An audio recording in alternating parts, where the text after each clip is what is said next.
Hello. Thank you. We're being recorded here. This is terrific. Welcome, everyone. This is the Business and Innovation for the Post-COVID Era session, and we're really excited about the panel today. We had some changes, but let me talk about the session a little bit, and we'll describe some of the changes here in who's participating today. We have a 2-hour session today that really nicely complements a lot of the other sessions for those of you who've been able to join some of the other sessions. Today, we're going to talk about the hybrid socio-technical infrastructures that link data with real-world challenges. You know, COVID and other changes that we're experiencing now in the world are really evidence of an exponential increase in interaction volumes globally. There's all sorts of different changes happening now simultaneously, and we really need to be working together to co-manage these increased interaction flows and the data artifacts that result from them. And that's what we're going to discuss today. We have experts from a variety of different domains who will be helping us to evaluate and look through areas beyond data itself. And so we're going to be looking at things like decision-making and trust and public-private partnerships, interaction structures, how multiple perspectives can be brought together for greater awareness, situational awareness, really how institutions can best adapt and adopt data, decision dynamics, and really kind of looking at the areas around the management of data, the collaboration rather than the data itself in isolation. So a couple of just quick notes just on perspective here. So early humans used molecular motion in the form of heat for thousands of years for cooking food and for staying warm. And it took thousands of years for the human mind to create the heat engine, where molecular motion is actually captured in the form of work. The exponential increase, as I mentioned before, in interaction volumes is yielding an exponential increase in data artifacts. Those massive data flows are the equivalent of our current heat. And we are the equivalent of those pre-humans using data really in the form of data right now. We haven't yet developed the virtual reaction chambers in which to capture the value of the differentials that are present in those data flows, the information differentials that are nascent and latent in those flows. Today, our panelists are going to take us in the path of Clausius and Carnot and Boltzmann, Maxwell, the inventors of the heat engine. And they're going to help us understand, what does it look like to have an information engine? Maybe it's better called a negentropy engine, where we can take these flows and react them together with context and meaning in a way that can lead to valuable information to address real world problems. Our panel really presents a number of different catalysts for those reactions, for data into information reactions. So without further delay, let's get to know our panelists. And we were going to have a government official meet us, but at the last minute, she had to cancel. And so Mia Petru won't be joining us. But let me introduce first our panelists just by name, and then we'll move after that to having some introductory remarks. First, we have Jessica Espey is joining us. She's a senior advisor at the United Nations Sustainable Development Solutions Network. Her focus is on the intersection of science and policy, and really with a pivoting on these sustainable development goals and the accomplishment of those goals. We also have Stefan Borst, who's the CEO of Edelman in Brussels, and he works at the intersection of politics and business, and his background is as a lawyer and a journalist. And he works in the areas of trade and other intersections of those very complicated areas. And he'll take us on, guide us through some of the questions about when two complex systems come in contact and how public-private partnerships can help us negotiate and manage and navigate those waters. We also have Sam Scarpino, who's an assistant professor at Northeastern University. Sam works at the complex systems as a complex systems scientist and is also the vice president of the pathogen surveillance at the Rockefeller Foundation. And Sam will be helping us understand some of the framings and paradigms that might be applied to complex systems, not just in the scientific realm, but also in policy realms that we'll explore today. And we also have Stefan Verhulst, who's the co-founder and chief of research and development at the New York University Government's Laboratory. Stefan works in the area of how science and technology can really support more effective governance structures. And so really directly bringing those structures of science and technology into governance. And then lastly, certainly not least, we have James Eshelby, who's Vice President and Head of Pfizer's Global Public-Private Partnerships, and also Vice Chair of the Research and Innovation Strategy Group at EFPIA, the European Federation of Pharmaceutical Industries and Association. James's work is at another intersection of complex systems, which is the complex systems of business and biology or biochemistry.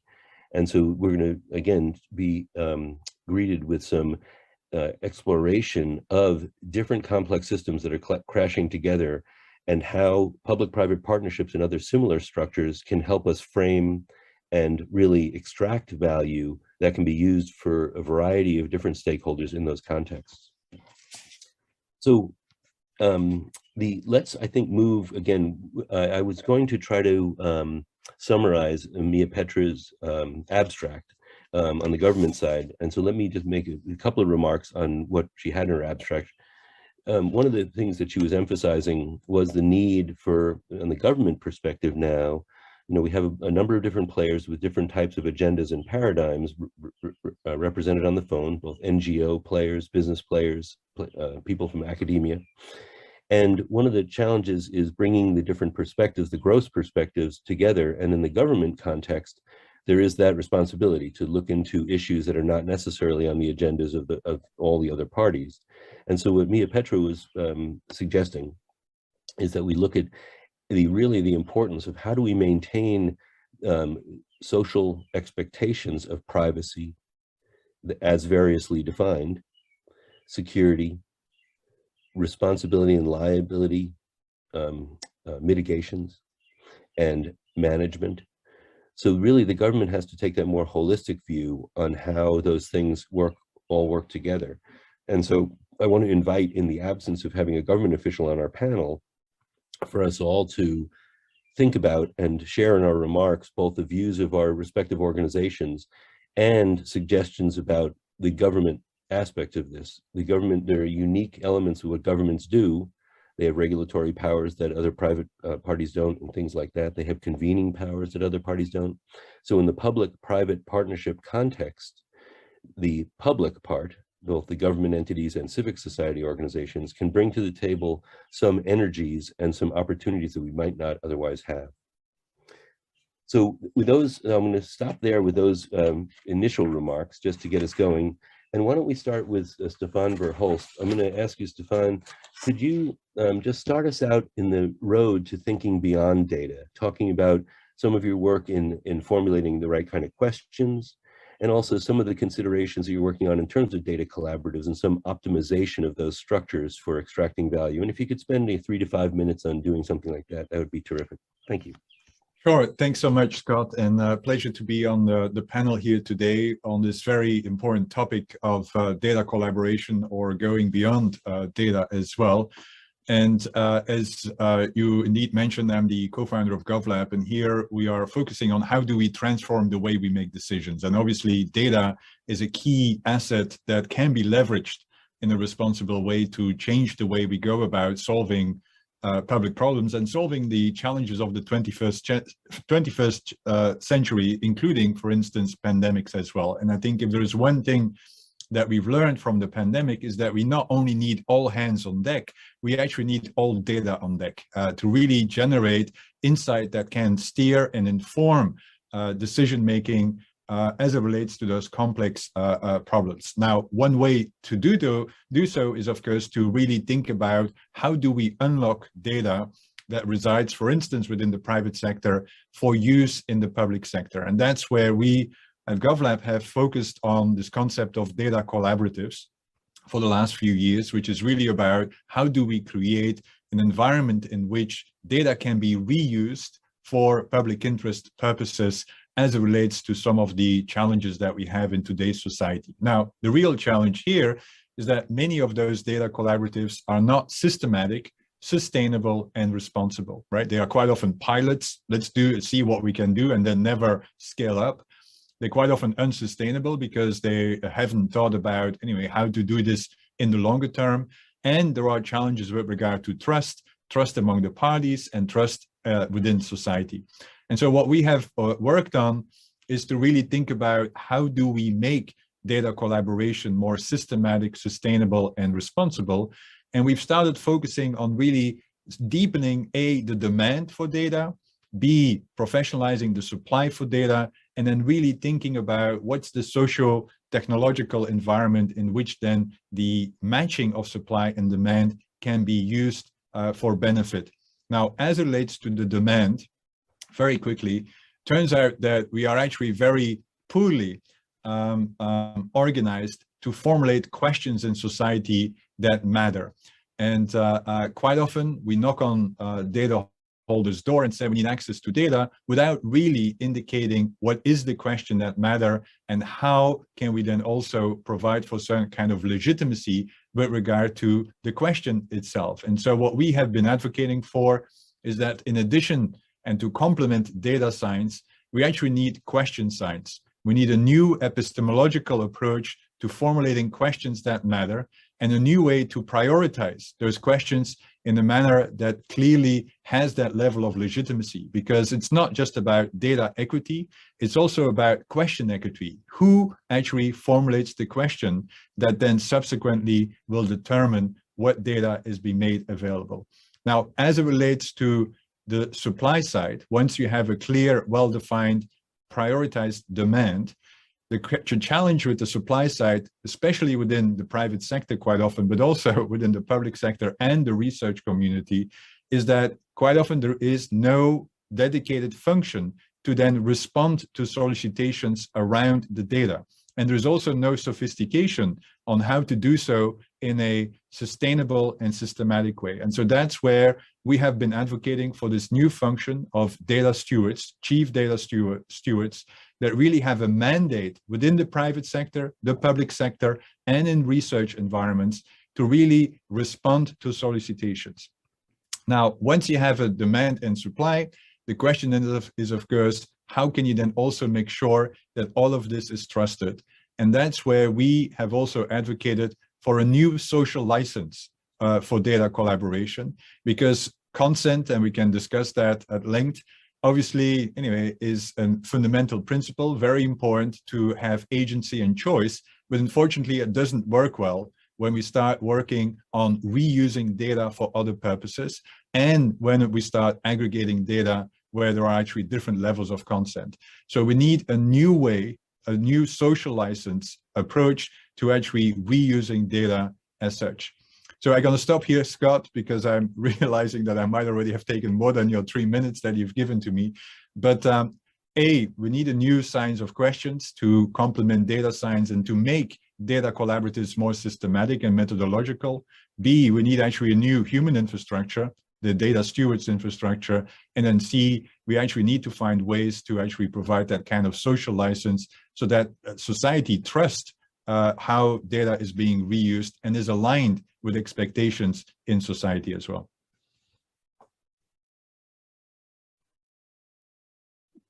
Thank you, Stefan. That's fantastic. And I think you may have given us enough material for doing a week's worth of seminars there, which is really appropriate, because you can draw a circle with tangents, and so these little snapshots of the environment, it really helps to set us up for thinking holistically about it. And I'm going to call on James next to ask us to help us think about, you mentioned kind of matching supply and demand, and that sounds like market kind of language. And you mentioned data stewards, and that sounds like broker kind of roles and market maker kind of roles.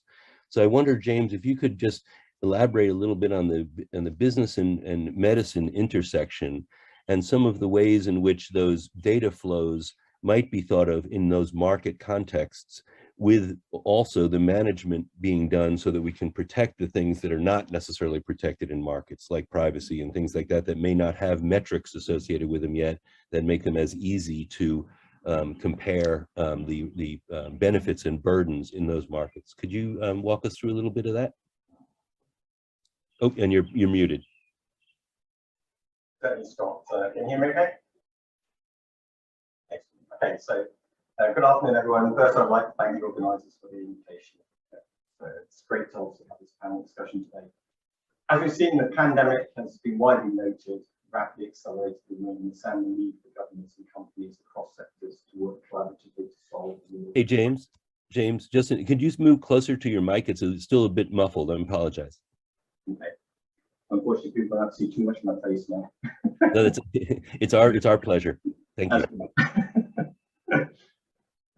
So as Pfizer considers public-private partnerships, we keep a clear goal top of mind. That is to make research more reflective of patient and healthcare realities and challenges with the aim to accelerate the translation of ideas and potential health interventions. And coming back to some of the points earlier, this whole idea of reuse of data is something that's very critical in how we're going to manage that. The need for PPPs is a recognition of many areas where no single party can tackle a major challenge alone. And this is something where we think PPPs is a central pillar to how we can start to think through some of these challenges collectively together rather than individual parties. Especially where the ecosystem change is required. And obviously healthcare from our side is an extremely complex space. As we have seen in the pandemic, rapidly evolving science and speed need and crisis require an interconnected ecosystem in which all the parties complement each other. This value and effectiveness of PPPs is based on three fundamentals. Firstly, no single party has all the right resources, expertise, tools, or indeed data, as we're going to explore significantly today, required to keep pace with the speed of scientific evolution on its own.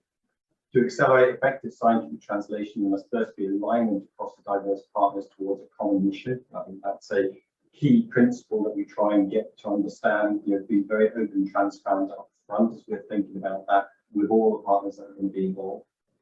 And then finally, come back to one of the points you were raising, Scott, around the broad and deep collaboration with a diversity of perspective adds commitment, value, and demonstrating reproducibility and veracity and builds confidence in the implementation of those outcomes, i.e. this trust element of what's coming out of this project.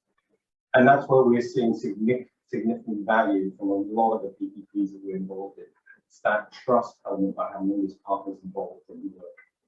So partnerships work best when goals and interests are clear and when all stakeholders can be part of developing the solution. An excellent example is our work with IMI, where we're working with all the other pharma partners, the European Commission, and many other partners through many different consortia. It was launched in 2008. It's a 5.3 billion euro scheme where it's jointly funded through the European Commission and through the EFPIA organisation of companies. And we fund a series of public partners can work with industry on a series of different projects.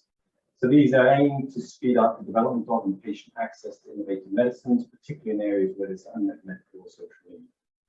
So our portfolio spans across multiple areas of research. So you touched on a few of those, Scott, but we can look at new target identification, biomarkers, digital endpoints, clinical development efficiencies, digital and health data, and patient perspectives, all of which obviously have strong data elements associated with it.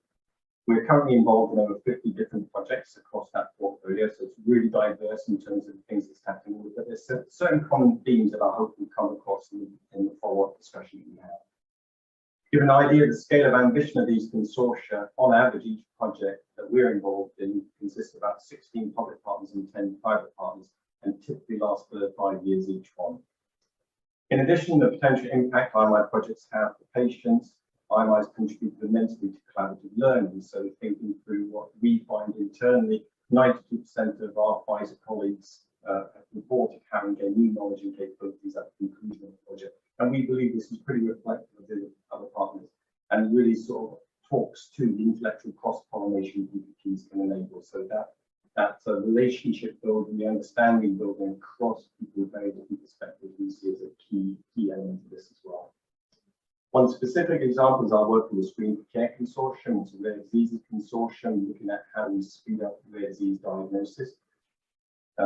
Through the low prevalence rate of rare diseases, it results in a lack of expertise in the field, and diagnosis odysseys and uncertainty around symptoms place a heavy burden on both as patients, their families, caregivers, healthcare providers, and society as a whole. The Screen for Care is helping to tackle the rare disease diagnosis challenge with two central pillars. One is genetic newborn screening, and the second is digital technologies. And again, that trust element is obviously a key component of this. We have to do something that works with society, work we're obviously wanting to build all those elements into how does a PPP function. The success of IMI is now being expanded.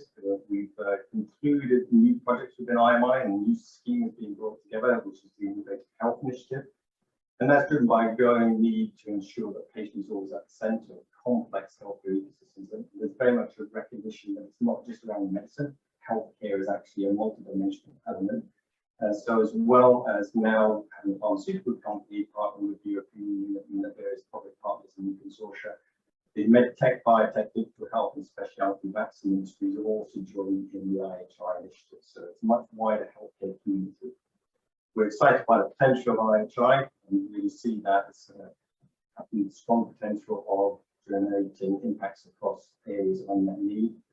And then although Pfizer has been recognizing and acting on the need for PPPs well before COVID-19, the crisis has further highlighted the importance of advancing these partnerships ever more quickly and broadly to address the fundamental challenges.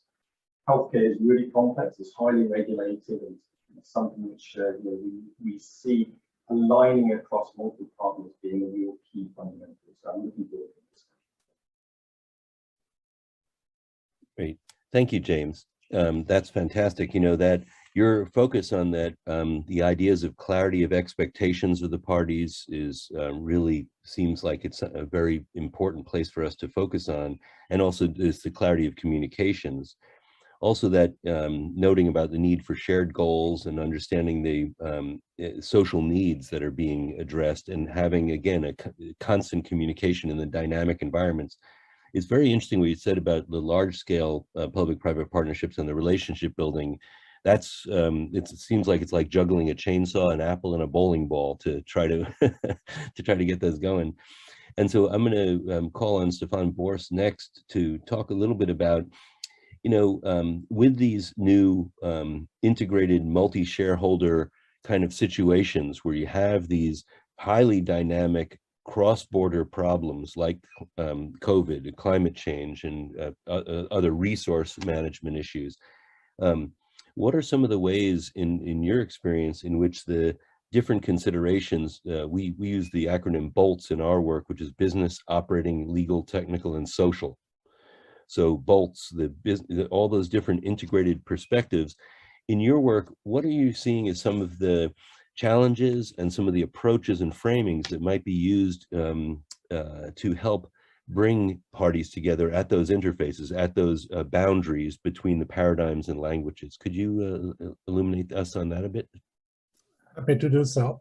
Thank you very much. I'm going to touch upon a couple of things that James mentioned already, because let's say the marriage between the private sector and the public sector is a necessary one. They need each other, but it's an uneasy one. It's a troubled one because they have very different goals for the most part and priorities, and they speak a very different language. And the differences in language often lead to misunderstandings and then conflict, and then things get jumbled up in the process. So one thing that is really key is an understanding of what the priorities of each party actually are. Business is there to make money.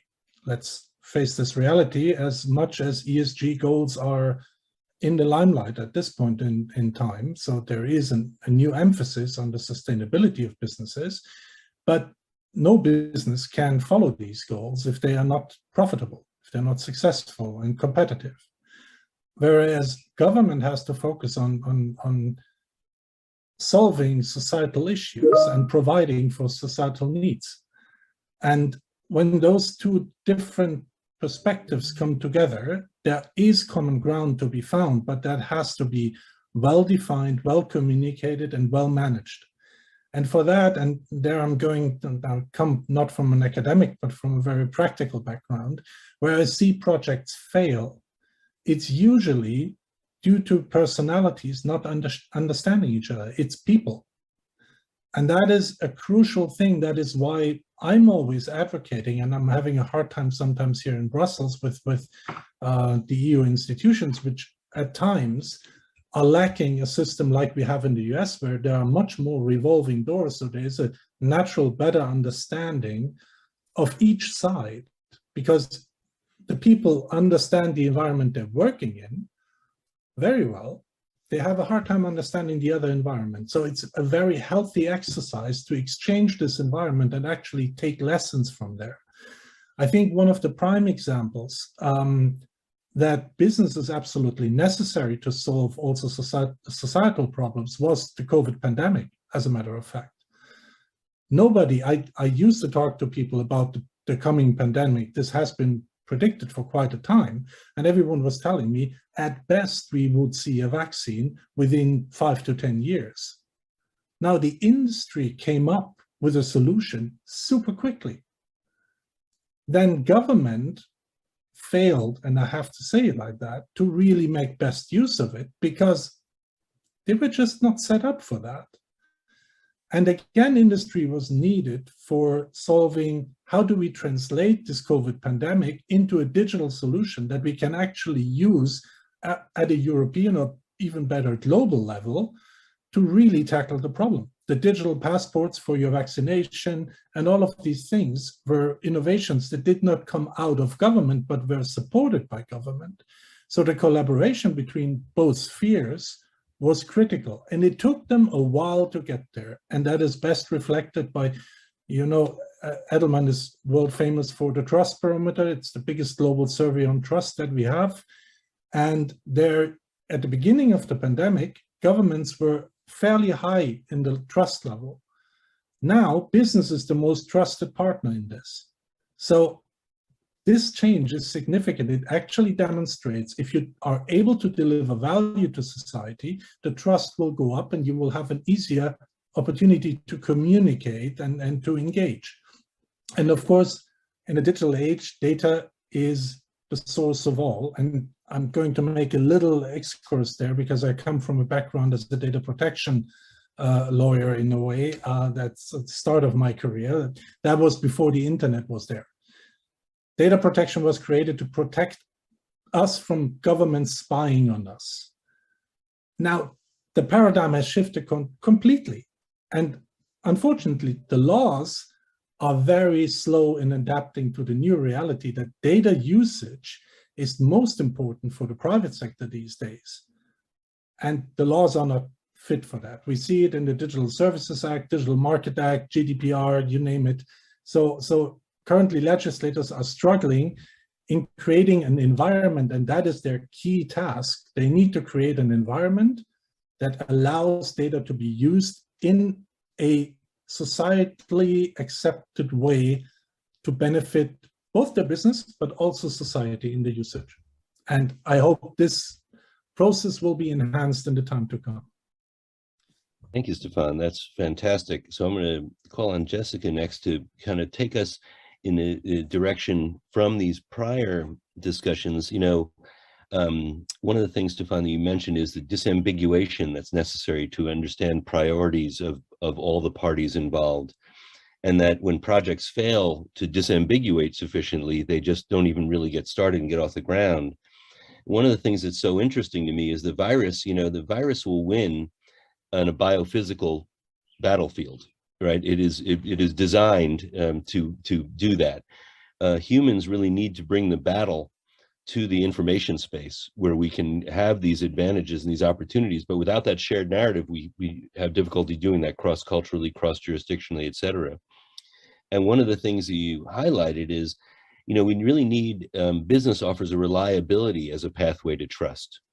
And that's an interesting, it's kind of a mechanistic pathway to trust. If you can reliably deliver, then people say, okay, well, that's predictable and I'm going to start trusting it. And so it's an interesting notion of how do we get institutions to be trusted?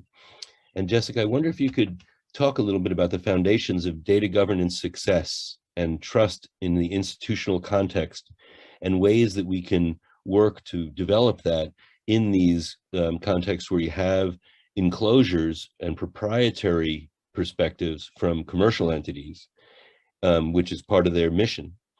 And then the government trying, in some ways, trying to do the opposite, broaden it, but also protect enclosures in terms of privacy. So you have these mixed agendas. How can trust best be built in those contexts with data use? Thanks, Scott, and thanks to all of you for great initial remarks, and to the organisers for bringing us together. In the absence of a government representative, I might point out that I've worked with the UN. I'm an academic now, but I did work with the UN for more than 10 years and with various governments before that. So I come at this very much from a sort of public policy government lens, which might be useful, might not. But yeah, so with that in mind, I mean, I think I wanted to start by saying that we've heard a lot already about and I particularly appreciate Stefan's points made just now about the fundamental role that the private sector has to play, and the fundamental opportunities and leadership that they're showing and have shown throughout the COVID pandemic. But I think within the public sector, there is a rather sort of naive language around public-private partnerships at the moment still. And that essentially goes back to the fact that so many government officials that I engage with, and UN staff members and various people across the sort of broader realms of global public governance, sort of still see public-private partnerships for data as a bit of a silver bullet. Right, because you've essentially got grossly undercapacitated governments with huge data demands, huge requests for them to monitor and understand these very complex sustainable development challenges that are transboundary and therefore in many cases outside of their national monitoring remit and purview.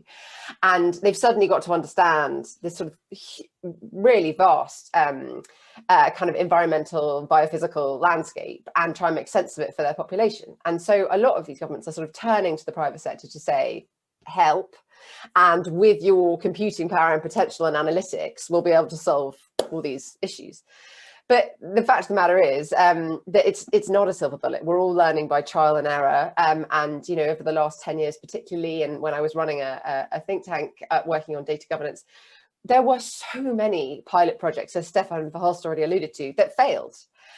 Because there is so much experimentation, there are so many confused incentives and motivations and so on. So from my experiences of sort of being involved in a number of these different projects, I think there are 4 things which other panel members have already pointed to, which are just fundamental. And actually, Stefan, Borst, you already said quite a few of these, so you stole my lines. But the 4 things I wanted to sort of highlight are, firstly, incentives, secondly, obligations, third, expectations, and fourth, people. So on the point about incentives, I mean, really at the get-go of any successful project and public-private partnership that I've ever been involved in has been a very, very clear and frank and open dialogue about incentives, where you've got companies. Take a really practical good example. Esri, which I'm sure you're all aware of, is a very large geospatial company, is collaborating at the moment with a huge number of particularly low-income country governments in Africa, Southeast Asia, and so on, providing them with free access to both computing software, but also high-resolution spatial imagery.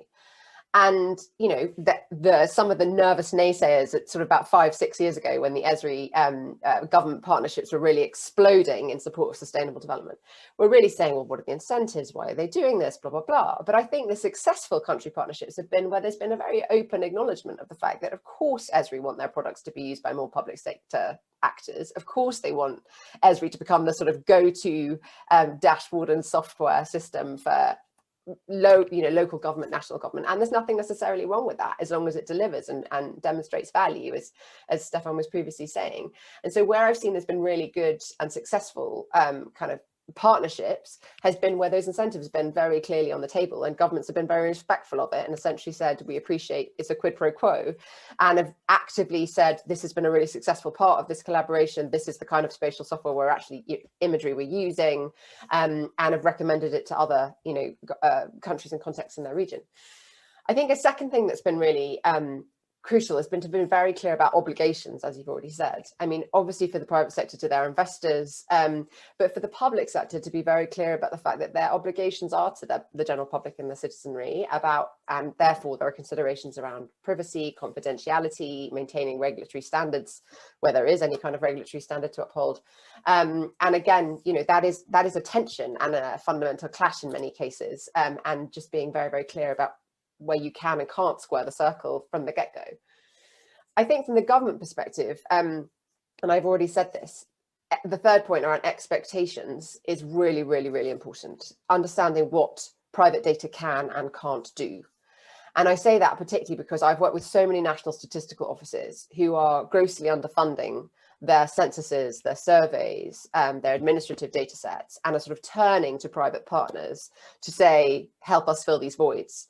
You know, in the context of COVID, help us monitor where all of our health facilities are, using aerial imagery overlaid with, you know, sort of various different ways of computing population statistics. And that's how we'll figure out the quality of our services for our general public.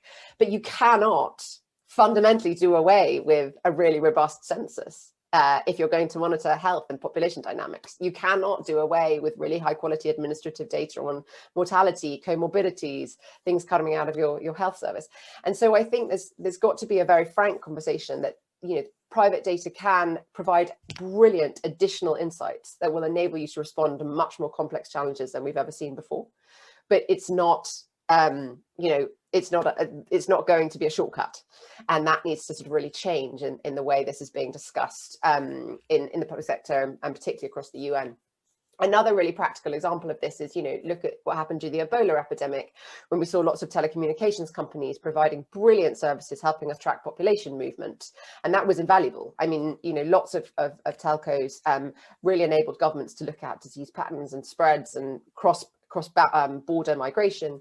But what it didn't explain is, you know, in Sierra Leone and Liberia and various Cote d'Ivoire, why we were seeing pockets of really high intensity, which many of us now know from the literature was because of burial rites and cultural practices. And it was actually, you know, the administrative data surveys and individual government officials reporting back that helped us understand that. And that's what was driving particular pockets of the epidemic.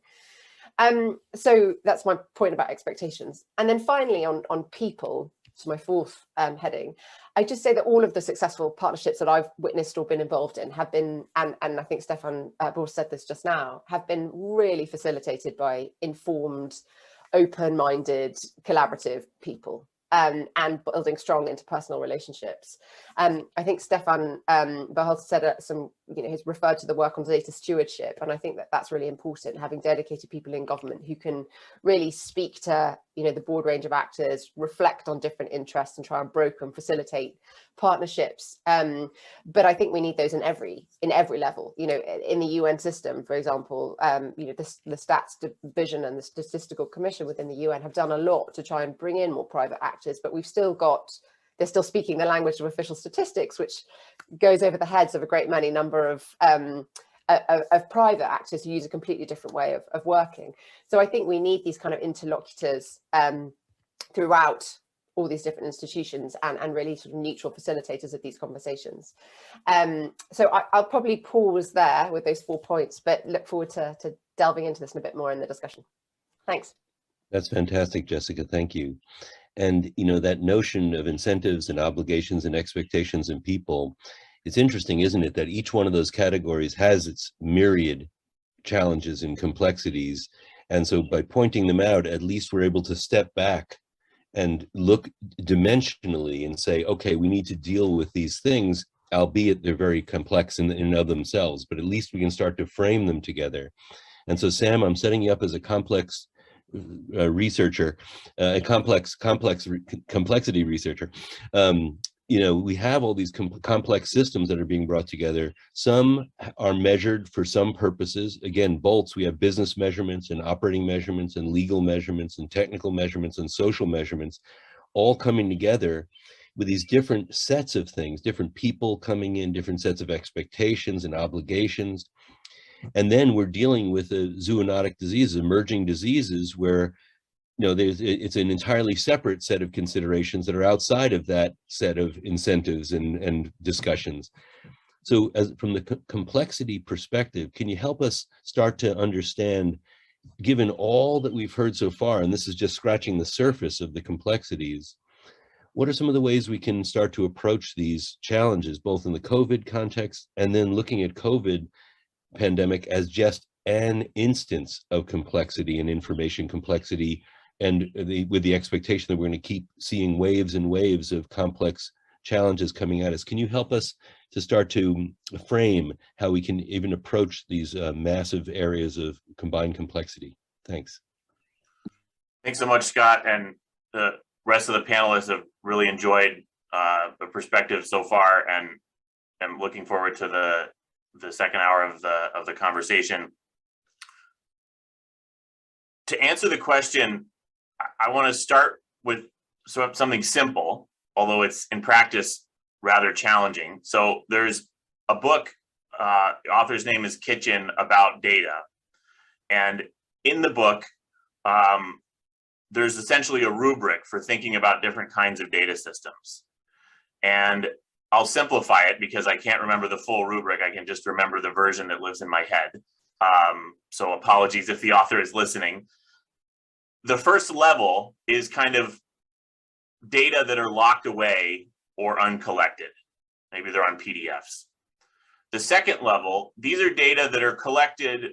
They are machine readable, but they're on proprietary software, and this could include Microsoft Excel. The third level is data that are open in the sense that maybe it's a flat text file or a Postgres database or something that is at least how the data are stored are interoperable. The fourth level, and this is the one that we think people need to drive towards if they're really going to be successful, and this is to your point, Scott, and actually resonates with, I think, what everyone was saying, is it's both open data and the metadata that includes why and how the data were collected. And really, without that level 4 data, it's very hard to deploy data in response to really just about anything, because you don't understand enough about the biases, enough about what questions were asked, what questions weren't asked, what the purpose of the data were. So I think from one perspective, we need to make sure that we're very clear around the kinds of data that we think are likely to be valuable. Now, importantly, I'm not talking about interoperability in the sense that we're going to agree on a common set of schema or ontologies or standards. That's a different conversation, but at least starting by saying, if we don't have data that are in principle open, doesn't mean that there aren't access restrictions, but that they are stored in such a way that they can be interacted with in a variety of different mechanisms, but then also tagged with the appropriate metadata so that we can understand, often we as an algorithm, enough about what's going on with the data that it can be contextualized appropriately. So that's the first thing I would say. The second thing I would say, and this is very much fundamental to what we're doing at the Pandemic Prevention Institute and the Rockefeller Foundation, is I think it's largely a false dichotomy that public health and business interests aren't aligned. I think where they become disaligned is by the time we often have a response, things are so bad that the options available are bad or worse. Instead, if we focus on the kinds of things that contain pathogen threats early, we in some ways do a little bit of an end run around some of the complex systems challenges because we capture it before it spreads and starts to really interact in an organizational way with human behavior and the substrate that is, our global network of cities, et cetera. But I think we also can suggest the kinds of public health interventions that are much more in line with business interests. Now, it's not going to be easy and it's not going to be universal. And again, I think to the point that, public-private partnerships or private sector data are not a silver bullet or a panacea, there will be plenty of cases, and I think we need to acknowledge it, where the incentives won't align, where we won't be able to agree that the public interests and the private interests when it comes to pandemic threats or other human health threats are aligned. But I think there are enough cases where we can build coalitions around these aligned incentives and start to make forward progress. And that public-private partnership is really key for what we're doing here at the Rockefeller Foundation. An example of this where I think it works reasonably well is in the United States. The MITRE Corporation runs a public-private data sharing amongst the domestic airlines around near-miss accidents. So these are events that don't need to be reported to the federal government, but the airlines benefit, and of course, as passengers, we benefit by the sharing of information through a trusted intermediary. So I think there are mechanisms by which we can work on those. Maybe the thing that I would then sort of leave us with is we, of course, also need to broaden the aperture around the kinds of individuals that are involved. So yes, we're talking about public-private partnership, but as we heard from the rest of the panelists, understanding the human behavioral component and acknowledging that that is, from a complex systems perspective, fundamentally inseparable from the other forms of responses, means we need to engage with the kinds of individuals that really have that expertise. And I think that to drive the point home, one of my mentors is at the University of Vermont, Professor Peter Dodds, has a quote that I attribute to him. I think it's his quote, but it's probably similar to other people's quotes, which is, never bring data to a story fight.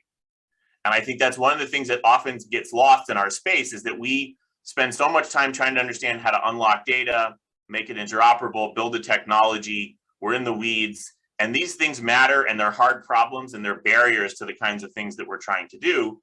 But ultimately, it's the way those data are communicated and drive action that will lead to the outcomes that we care about. And if we don't also engage with that part, and again, acknowledging that it's very unlikely that the same people who will know how to solve those problems are the same people that know how to solve the ontology problems and the public-private partnership problems. That's, I think, maybe the biggest complex systems way of thinking about this, is that we need to have many different kinds of brains and expertise, either on Zoom or in the same room or working on the same problem, because we can't separate out the need to communicate the information and drive action from the actual processes by which we develop the partnerships, encode the data, et cetera. So just to recap, I would say metadata, critically important, something that we have to work on, the context around how it was collected. The second is that we need to understand the incentive structure. And again, I'm not the only one that has said this on this call, but importantly, where we can get alignment around public benefits and private benefits, and acknowledging we won't always find it, but when we do, we need to really drive forward on how these can work. And then the third being that we can't separate out the technology from the behavior, the social sciences and humanities from the physics and machine learning, and that we need to make sure that there are individuals with the relevant expertise around the table working on the problem as a whole, instead of trying to reduce it to parts, which from a complex systems perspective, and of course I'm biased because that's how I think the world works, but from a complex systems perspective is doomed to fail. Thank you. Well, that's fantastic. You know, you brought us full circle back to Stefan Verhulst's notion about questions. We're asking the right questions. So we're going to open it up now into a more general discussion, and there's so many different ways we can take this. I'm going to make a suggestion here that, you know, I used to be partners with Steve Davis, who used to run PATH, the Global Health Organization, and I had lunch with him a number of years ago, and he said to me, 40% of the global disease response for emerging disease, doesn't matter if it's Ebola, yellow fever, H5N1, he said 40% was identical to the prior emergent disease response. It was basically administrative, operational, logistical, organizational lag. And so I said, well, Steve, that's what I'm going to work on, because I'm not a biological scientist. And so one of the things that's interesting there is you have shared risk in those contexts. And so this next section, let's talk about incentives. Let's talk about a risk commons kind of approach. You know, what is it that we can do in terms of narrative that can, on risk, is risk a good place where we can meet across different domains, across different jurisdictions, and say, okay, we have a shared risk here. So our narrative is shared, so our incentives can be more easily aligned. And, you know, things like climate change, pandemics, recognizing that we have a lot of polarization and politicization of these scientific issues now, which goes in the other direction. But I wonder if folks can, and you don't have to use the hand raise thing you can use the raise hand there or use your physical hand if you want.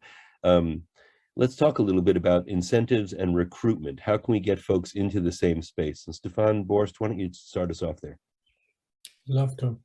I like very much the topic that you mentioned in terms of risk.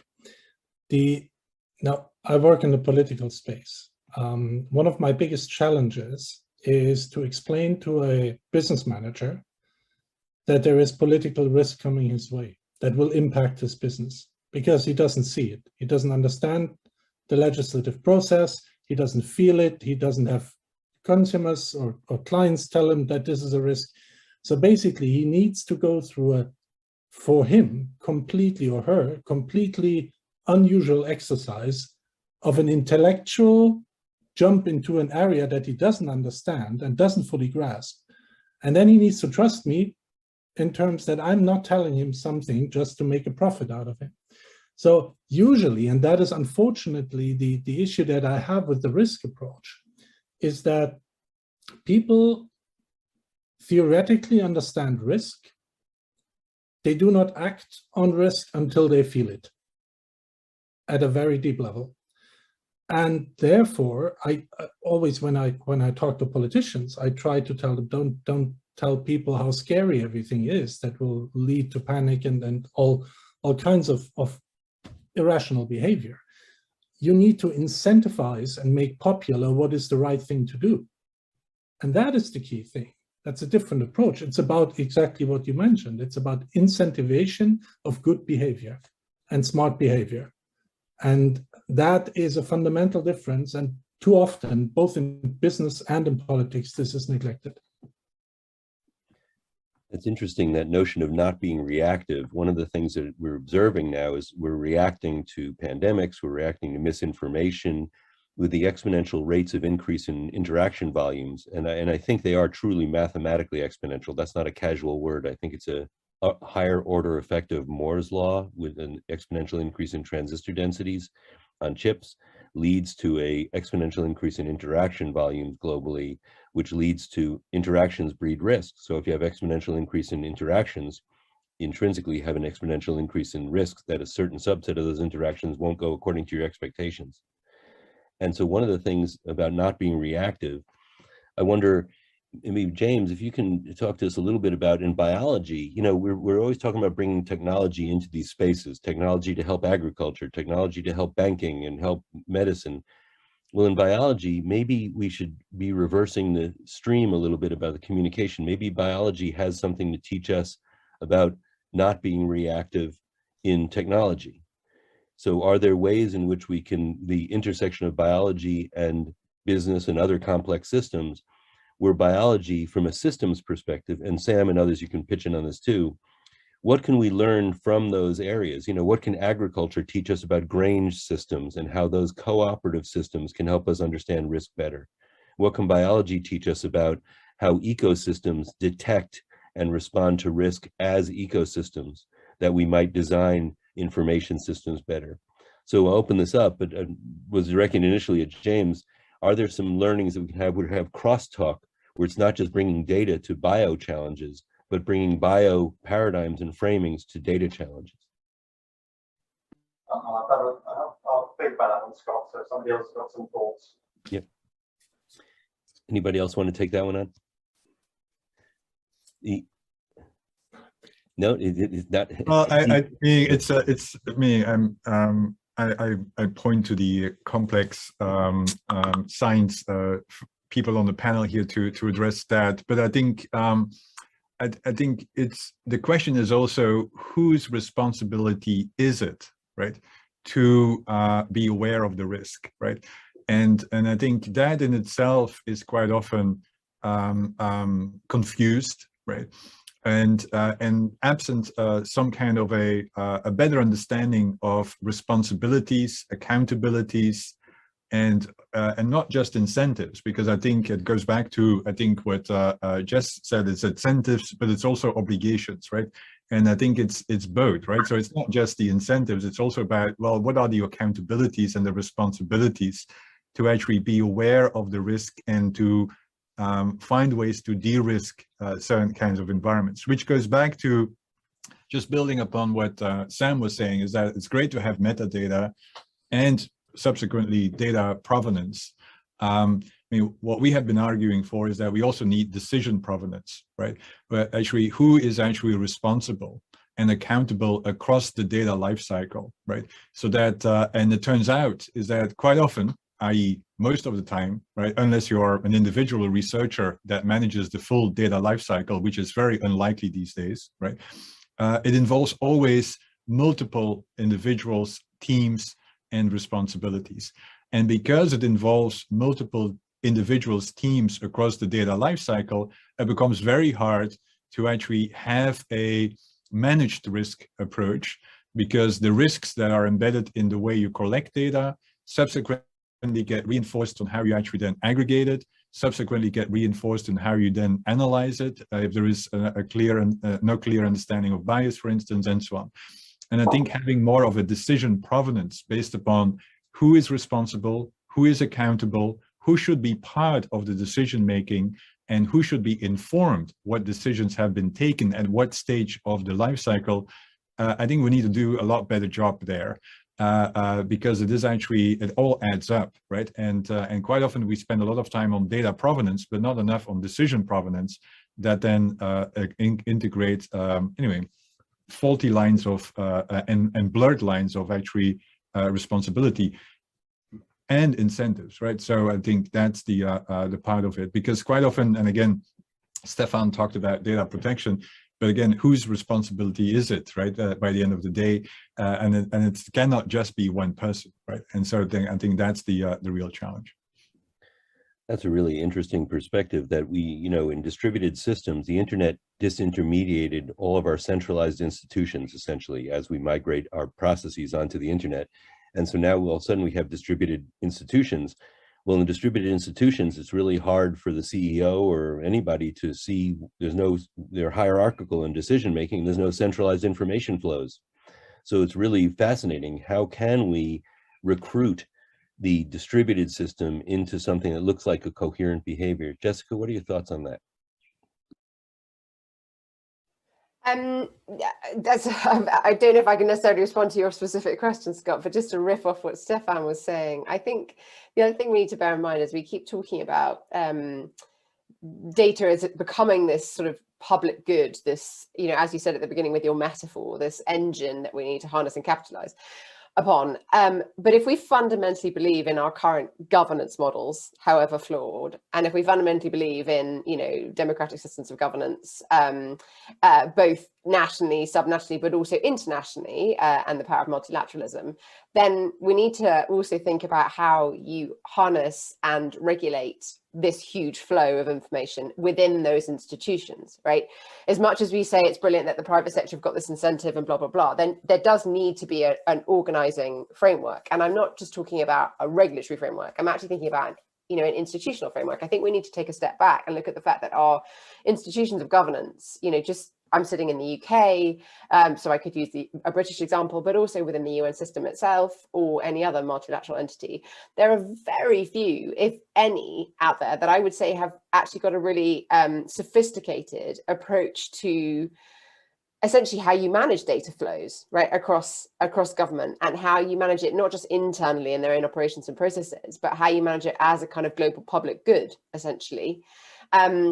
And so I think that in large part reflects the fact that our institutions of governance are based on an antiquated jurisprudence model in many cases, you know, and they haven't necessarily taken stock of the fact that this is this new, huge public asset, public and private, but potentially public asset that needs actually neutral facilitation.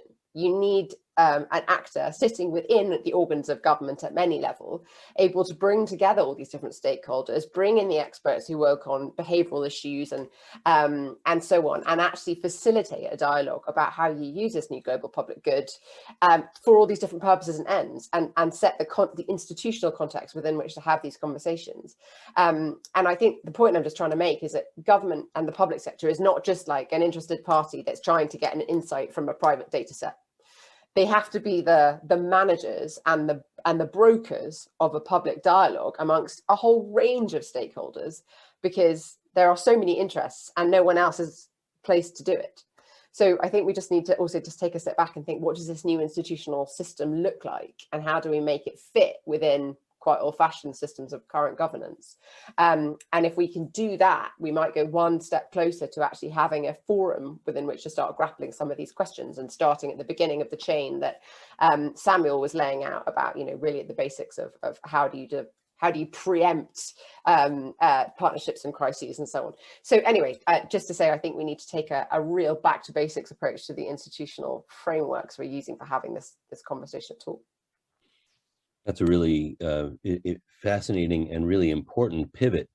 There was we talk about data laws, but that's like talking about rock laws for construction of buildings, right? You need an organized structure to make rocks into a building. Or it's like talking about, let's say we had a law that said hammers must be made soft because they might be used to hit people in the head. Well, instead, we make hammers hard, and we have a law that says don't hit people in the head with hammers. And so, Scott, you always have the best metaphors. I'm sorry, but I have to interrupt. For anyone who knows Scott, he is the king of the metaphor. I'm just trying to, it's rhetorical speech, right? Just trying to be persuasive. So it's funny because there's an article by a gentleman, Bob Gelman, that some of you may have seen. It's called A Brief History of Fair Information Practice Principles. And what it does is traces GDPR and HIPAA and Gramm-Leach-Bliley and OECD principles back to 1970s. And as I think Stefan alluded to this earlier on, that we were really looking at a old style. Pre-internet, if I restricted the flow of data, it was essentially equivalent to doing privacy. So in pre-internet, if there was a divorce case file in a courtroom in Ohio, in a paper file, it would be very costly to go retrieve the data from that file. You have to go to Ohio and get a Xerox machine, etc. The interoperability of data made everything cheap to get to. And so it used to be that data security was equivalent to privacy, because essentially it was de facto privacy. It was just expensive to do it. But that's gone away, but we're still focusing on data. And so it really feels like a lot of this conversation is, data flows are going to increase exponentially anyway. At least that's my assertion. And I don't feel like that's something that'll get a lot of resistance. Well, what are other examples of human systems who actually have directly governed something that's increasing exponentially, a variable that's changing exponentially? That's Malthus and Ricardo kind of stuff. And so maybe by going after narratives and shared meaning, rather than going after the constraint or regulation of data directly, maybe that gives us a better chance, because perhaps narrative and meaning don't change exponentially. I can read a Greek poem from 2,000 years ago and learn about human behavior, or a Chinese proverb, or Arabic poem, and learn about human behaviors. So maybe we're spending a lot of energy and time chasing after data and trying to restrict and constrain it and govern it with a nostalgia for the 1970s, really half-century old approaches. So that notion of looking at the people and looking at the meaning flows, let's get back to recruitment. So we have the situation where people have shared needs.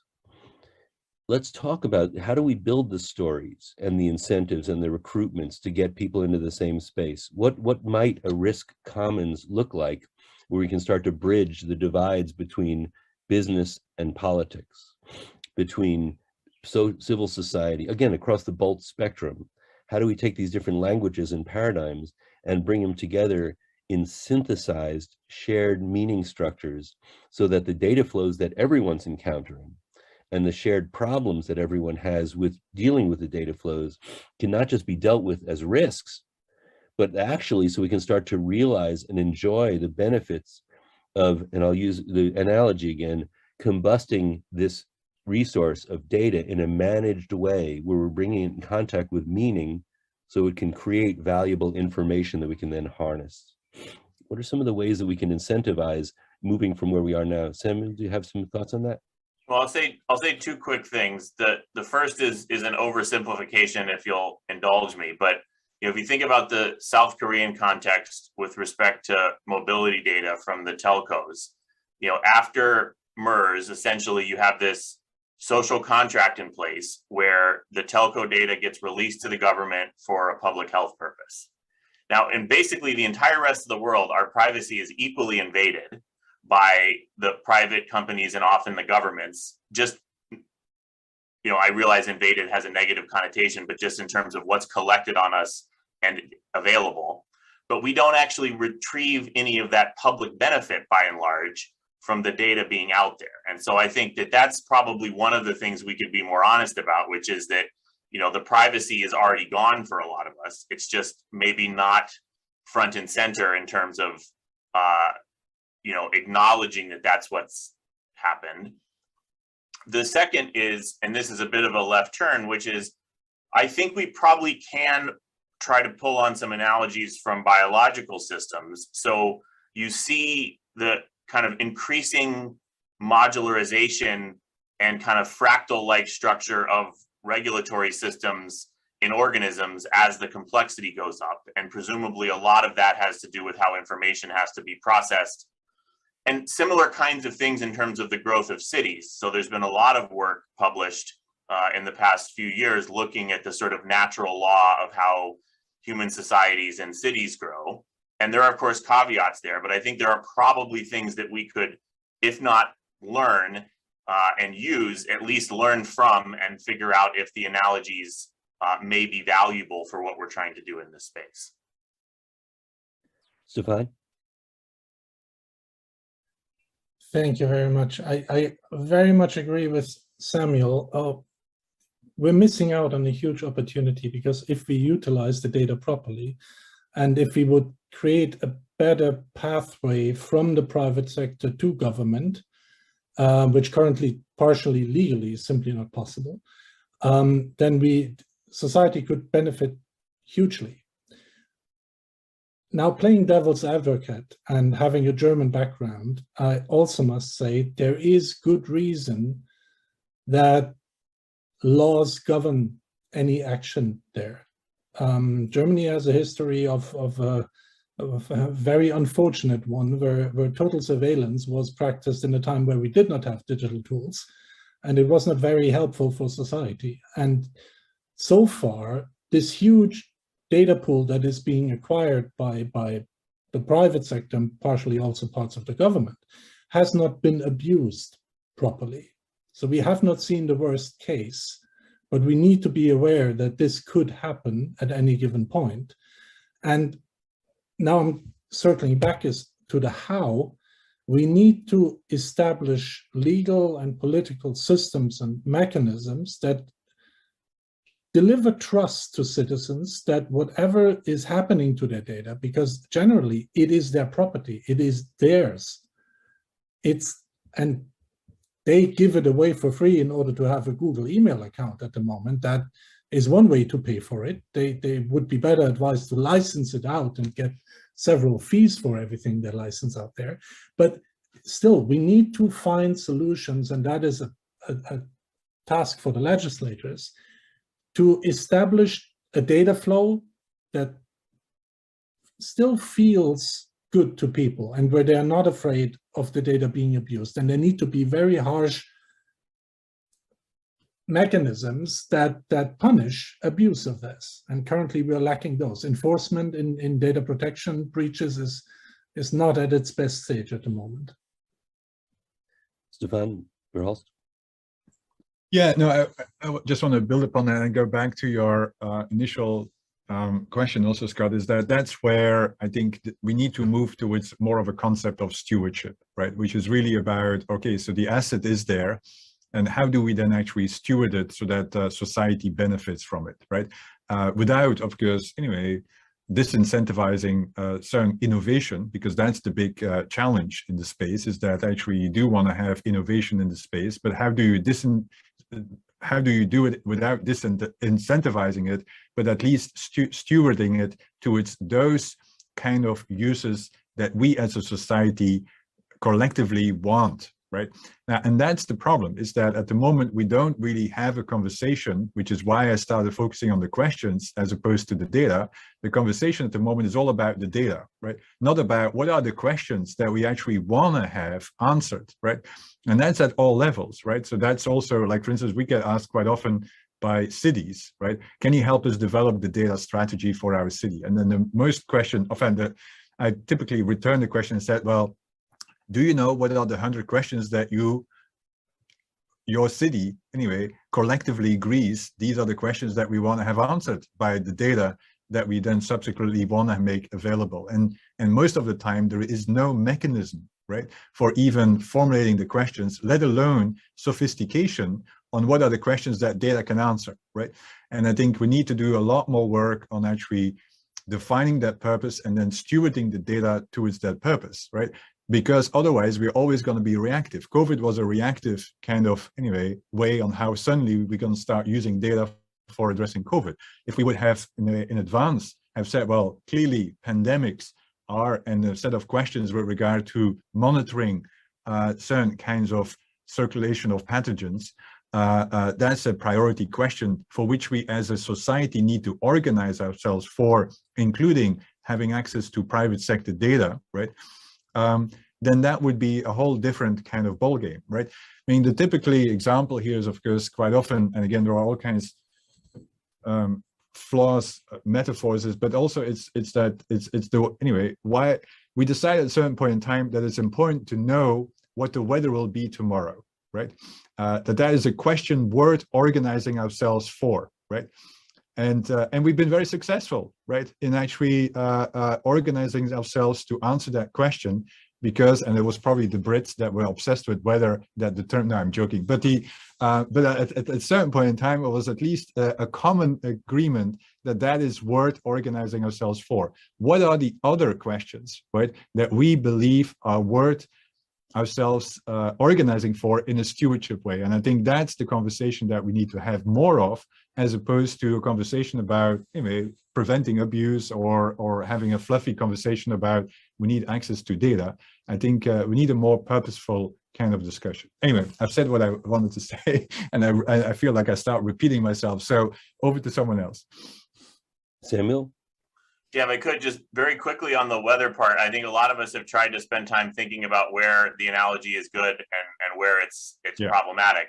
One place where I think it is very good, you know, when I decide if I'm going to carry an umbrella, I don't go to the raw barometric pressure data and build my own model. I open up my phone and there's an app that somebody built that's built on top of 6 or 7 different government agencies in the United States and a bunch of international collaborations, and billions of dollars in data being collected and translated into models. And so we know it's got to be public, private, government, NGO for the weather. And I think we should just assume that that's probably what this is going to have to happen if we're successful here. The second piece is, you know, the strategic and security importance of weather probably is not appreciated enough by many of us as it might have been 100 years ago or so. But I mean, we can probably get the temperature, the rain probability, et cetera, in war zones all over the world, in governments that, you know, don't even have shared embassies, et cetera. And so somehow, and again, part of this is because of remote observation and otherwise, but you do, despite the security concerns, that problem has been solved in some ways. Now, of course, not perfect, but that is a big issue in the pandemic space. And the last I would mention, just because I was definitely rose-colored glasses with respect to the data issue, you know, data is how governments disempower people. It's why we fight so hard over how census data are collected.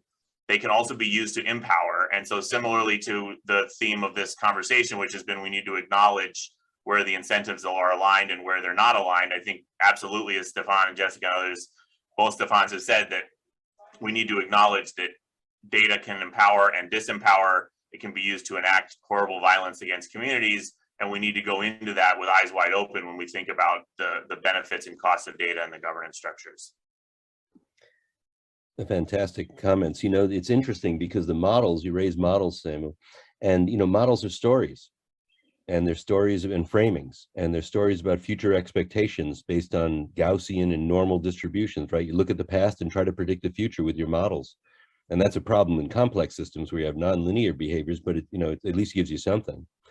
And so, contracts and regulations are also stories. They're enforceable stories. They're boring. They're really boring stories. I was a lawyer for 25 years, and they're if you do this, then you get a default notice. It's boring stuff, but it's enforceable, which makes it interesting.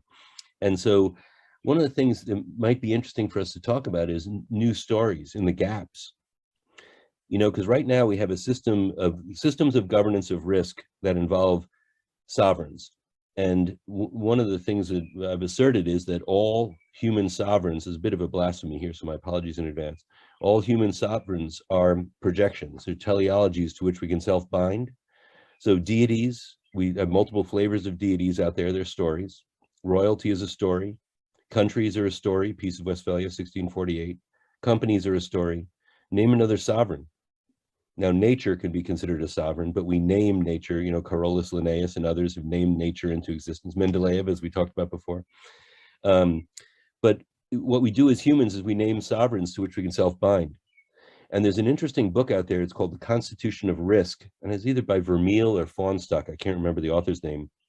But what he says is nation-state constitutions and other documents that constitute an entity, that set it up, what their primary purpose is to self-bind the entity that's set up so that the constituents feel comfortable binding to it.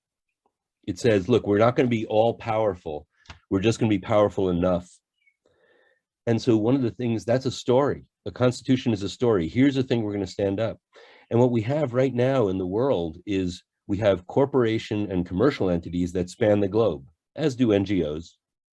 We have governments that don't span the globe. The Peace of Westphalia was ending the 30 and 80s years war in Europe. It was associated with borders and physical borders. So we have a gap, a governance gap. We don't have global organizations with powers of enforcement that can work in these spaces, these new climate change, resource allocations, water, energy, disease, you name it. So let's talk a little bit about models. And what, we're talking about public-private partnerships. I think what we're reaching for here is, hey, is a public-private partnership a good place to start with some new models of, maybe we call it sovereignty in the gap. Maybe it's not just governance. Maybe there are new sovereignties where these, let's call them public goods management organizations, built by communities of shared risk. It don't have to be local communities. It could be the farmers across the world or the mayors across the world that have to deal with traffic and garbage removal, things like that, where you have shared risk and parties that would use data in similar ways. Maybe to Stefan Verhulst's point, maybe we can start to help the asking of the questions across these domains. And then to Samuel's point, to build some models of how we might manage these things in organizations that are proto-organizations right now. They're proto-sovereigns. What do you folks think about that? Are there opportunities now for not trying to build them as institutions from the start, but just to start to accumulate practices that might be eligible as candidates for elevation to best practices, and maybe therefore from elevation to up to standards, and some subset of those to elevation to institutions? Is that something you're seeing now in the IMI and IHI, James, and things like that, where you actually see these things forming? You see the dynamics of them being self-constrained so that they can serve a function without threatening the existing constituents. And then are you seeing them ripen into new, I'll use the word sovereigns here, but it's a bounded sovereignty. It's not a full-blown sovereignty, but a sovereignty vis-a-vis the thing that they're working on. Yeah. Is that it? Go ahead, please. So absolutely. So across the different projects, there's a huge amount of different work that goes on within them, that they are identifying a lot of the issues that you're talking about. How do they get around some of these issues? How do they work with the various challenges that they have to manage? And the recognition that the healthcare space is so complex and highly regulated. So how do we continue to work within that and build that social contract? So that social contract is something which we're all always very conscious of. How do we actually manage that and make sure that we're being seen and being understood to be ethical for all our practices. So it goes beyond laws, regulations, and rules, but actually what is the right thing to do? And I think, I often sort of talk to people about, if you had to explain this, do you pass the red base test? And at the same time, it's one thing to tick the box, you've done things to the right rules, but it's another thing that when you actually explain what you're doing, that feels correct and appropriate.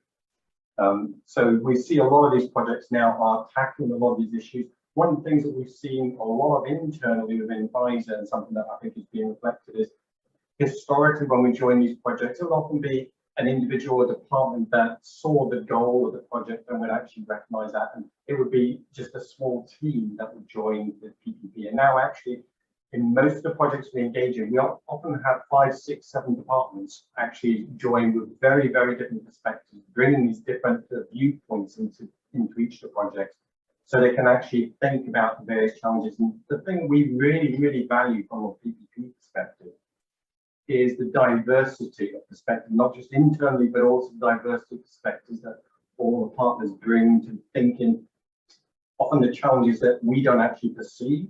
And coming back to Stefan's earlier point, often we sort of can muddle into things, not realizing the challenges, the perceptions that we can create by doing certain things. There's a lot of work going on about things like patient-reported outcomes, patient-reported evidence, patient preferences, real-world data, real-world evidence. How do we pull all this data into forums that can actually enact on it, can actually utilize it, but it's seen to be done appropriately and ethically associated by society? So it's certainly something which, many of the projects are grappling with that challenge, and I think it's a great forum to actually explore that. And that, your concept of sovereignty, each of these projects, I think, is a good little forum to actually start to drive some of the thinking. Thank you, Jessica. I just in response to your question, Scott, I mean, I like the challenge or the question you've put to us, which is, institutions are practices replicated over time, right? So are we essentially talking about these are new models that could essentially become new institutional forms for how you govern these multi-stakeholder data partnerships and collaborations? However, I think I would push back and say that, a lot of these really big multi-stakeholder partnerships we're seeing right now in pursuit of certain outcomes, be it COVID monitoring, whatever, are really interesting, in many ways, very successful, et cetera, et cetera. But for every good one, there's obviously a bad one. And we need to also recognize that there are still these mismatches to do with incentives and obligations and blah, blah, blah. And so we need to ultimately be able to take this back to democratic systems of governance to say, does this meet the following tests? Like it needs to fit within a governing frame that the general public of a given country have bought into. So I don't think we can assume that these practices are going to become the new public interest meta governance model for these kinds of partnerships. I think we can extract a lot of brilliant insights and lessons from them that might ultimately feed into how we reform institutions to better respond to this, but I wouldn't go whole hog necessarily. And I think that kind of speaks to the point I was making earlier, that particularly in the public sector, we do need a more active and open and active dialogue about what a fit for purpose institutional model for discussing these kinds of flows and partners and actors and incentives. And there essentially need to be whole new organs of an organ of government doing this. Not just as an interested user, but as a facilitator of this neutral dialogue in support of how you govern a public good. Again, going back to analogy as data as heat. I think that's sort of little points to where we're going. But I think we're still at the stage of learning sort of best practices and interesting insights, and then we need to take it back to a forum where it can actually be properly codified and regulated, and then ultimately kind of managed in a way that the general public would buy into, and also that is more inclusive, because again, the nature of the partnerships we're seeing at the moment they are self-selecting. They are people who could mobilize quickly. They are big corporations who have the capacity to respond, and in many cases they've delivered wonderful outcomes, and thank heavens for the vaccinations we've all received and everything. But a lot of people have been excluded in the process, and there have been a lot of perverse incentives that have come out and behaviors that haven't been fully understood. And we've seen it with the anti-vax campaigns. you know, there's a lot of mistrust in some of these that need to be tackled head on. And if we brought different stakeholders into the conversation from the get-go, maybe we could have, you know, prevented some of that. So that's where you need this kind of neutral broker in government to do that. Anyway, I'll stop there. Thank you. Stefan Verhulst. Yeah, I want to build upon, Scott, some of your remarks about storytelling and also how to bring it then back with collective action and how do we use storytelling for forging collecting action, because that was at least how I understood some of your remarks to be. And I'm a big believer that, and again, just as a background, in the past, I did a lot of work on internet governance, and anyway, the task was to set up those multi-stakeholder kind of distributed kind of approaches. And I became convinced that a lot of it depends on the frame and the narrative you bring to the table to actually incentivize people to join towards collective action. And a lot of the framing, I call it agenda setting, but it's more than just agenda setting. It's really about building kind of a frame and a narrative to look at a particular kind of challenge. Either invites people to join or it disincentivizes people to join, which is why I'm sometimes worried about, for instance, terminology like Jessica, and again, I was on a panel before this one on global digital public goods, right? I think the term, anyway, how can you be against it, right? But I think it doesn't quite often invite people to join, right? If data is a public good, right? And so it actually excludes some kind of people to join even the collective action to further the objective. And so framing and having some kind of a vocabulary, right, that connects action is, I think, crucial. And from my point of view, the data space actually has not really provided a frame that connects people. And we are using metaphors that are actually very rudimentary and flawed, right?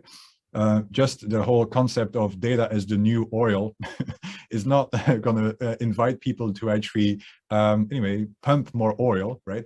Or data as the new gold, or anyway, and then you have the extreme data as the new love. The more you share, the more you get. But again, we don't have really a good kind of frame that really connects people in a common way to anyway, have some collective action. And I think that's perhaps what Stefan can do anyway, and Edelman can do a lot more work on what is actually the narrative that connects people, which is why I come back to stewardship, right? Because I think stewardship is something that might connect actually different organizations towards collective action and multi-stakeholdership, as opposed to another kind of narrative. But I think it's very important to have the frame correct, because like in the internet governance space, anyway, using internet as human rights, right? Automatically, multiple organizations showed up and multiple didn't show up anymore, right? And I think depending on how you frame it, I think it matters for actually being exclusive or inclusive with regard to the actors. So we've energized the inter-Stefan debate now. So Stefan, you join in on that? No, but it's really interesting because both my other Stefan and Jessica have mentioned two critical things that are important in if you look at how you can transform these thoughts into action in reality. So collective action is a reality. Greta Thunberg was collective action on steroids, basically. I haven't seen so much policy action based on public pressure ever before. So that was a prime example of how a good narrative and excellent PR work can actually really result in political change, necessary change. Societal pressure was big enough. On the other hand, there is the reality of our democratic system, which is based on creating majorities, which means you need to sway people. And it's also the reality, and that I say as a practitioner within the EU capital, forcing someone who sees themselves as a sovereign to give away some bits of their power for a good reason, and there would be a ton of good reasons why I would say Europe needs a harmonized financial system, a harmonized taxation system, a harmonized social system, would all make sense. We want workers to move from one country to another country, but we have a hard time sending the data from one country to the other country. We want workers to work in both countries, but they will not get a pension, a proper one, in either one of those. So the realities, the political realities, are very much detached from the actual need. It really depends, and there we come back to the framing of the whole thing. In order to put enough pressure on the decision makers to really change the game, you need to have a frame that creates majorities, so they fear for the re-election, or they fear for their constituency support or whatever. Unfortunately, that can only be achieved within the system that we have, because to change the system is too complex. Or we could utilize, I mean, these private-public partnerships, they can be very effective for a goal that is not covered by someone with political power at the moment.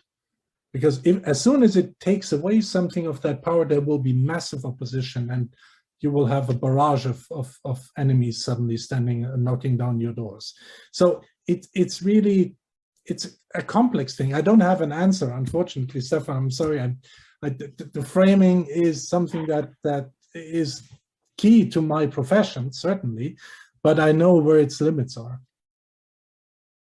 You know, it's interesting. I remember about 10 years ago having a discussion with some OECD folks, and I was asserting that, is it possible to construct an argument that when a sovereign does give away power, so for instance, when they sign a contract, and so they're contractually bound to a certain set of requirements, and so they do need to ask for permission or forgiveness vis-a-vis the things covered in the contract.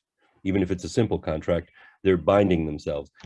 But I was trying to explore whether, is it possible to assert that the ultimate act of sovereign power is its letting go of power because it doesn't need to?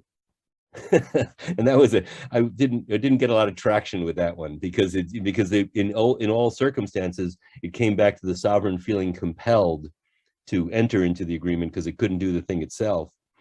So one of the things I wanted to suggest we explore is, there is a soft form of compulsion associated with de-risking in ways you can't do alone. So let me describe what I'm thinking here. So if I self-insure my home against fire and it burns to the ground, I have to pay full value to replace my home.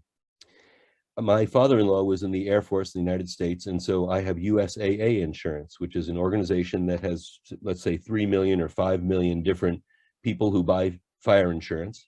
And so as a result of being in that group, I'm able to pay premiums, and then if my house burns down, I get a new house for free. So I de-risk in ways I couldn't do unilaterally. Is there, that's a soft, I don't have to do that. I'm not compelled to buy insurance. I'm sovereign. I can do it myself. I could self-insure.